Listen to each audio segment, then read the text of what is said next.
Hi everyone, I'm Kate Dillon, and I'm the author of Mindwalker, a YA dystopian sci-fi about a girl with a supercomputer in her head who can take over other people's minds. I often describe this book as a Marvel movie in book form. It's fun, it's full of action, it's full of cool tech, and if you love characters like Black Widow, I think you'd have a really good time with this book. The book is also about consent and the dangers of corporate greed, and I really hope that you enjoy it. It's out now in both hardback and paperback, and there's an in-world companion called Mindbreaker coming out this September.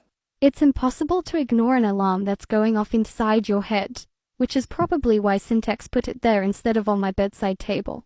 The blasted thing screams across 3 different octaves, growing so loud and relentless, it rattles the nerves inside my teeth.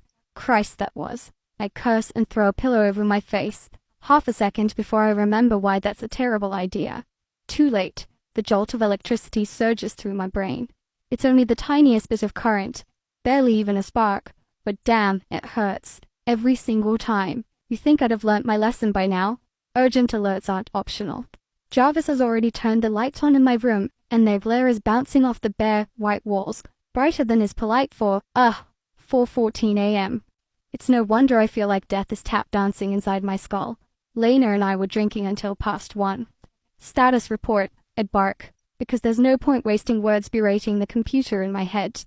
Most of the other walkers don't even bother naming their units, but I've never liked the term IT much, and CIP, short for Cerebral Intelligence Processor, felt too clinical for me, so I named him after the AI bot from this pre-annihilation movie Dad and I used to watch, back before my decision to join the program drove us apart.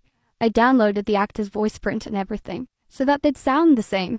Peter or something, I think. Or maybe it was Paul. In my defense, I was 8 at the time, and it seemed like a good idea. Incoming mission, Jarvis tells me. Confirm clearance code to commence data stream. And just like that, I'm fully awake. Walker designation W914. My legs grumble in protest as I slip into a pair of shorts and a loose tee. Technically, no one can see me right now. Not unless you count the cameras, which somehow I never do. Still, this isn't the kind of thing I like doing in my underwear. Johnny likes to do it naked, and he likes it more when some unsuspecting soul happens to walk in on him. He's just that kind of special. The second my voice print is recognized, the screens along the back wall flicker to life. My performance stats on the left, my host's personnel file on the right, and the mission details in the center. Damn, I shake off the fuzziness as the full scale of his predicament hits.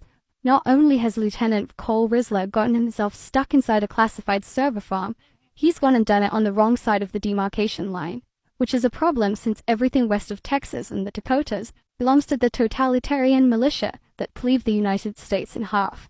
Now, we're divided into the United American State and the Western Bloc. And yes, they hate the name almost as much as they hate us spying on their technology. Judging by the information populating my ocular display, Rizzler's chances of breaking out of there alone are pretty much non-existent. He's trapped in a closet, security outnumbers him 4-1, his gun's showing as empty, and it looks as though his onboard computer, a subskin unit with a holographic screen in his wrist, has been damaged, so he's lost access to most of his tactical mods. He's out of options, basically. They usually are when a walker is tapped. Thank you so much for listening, and if you liked what you heard, Mindwalker is available now.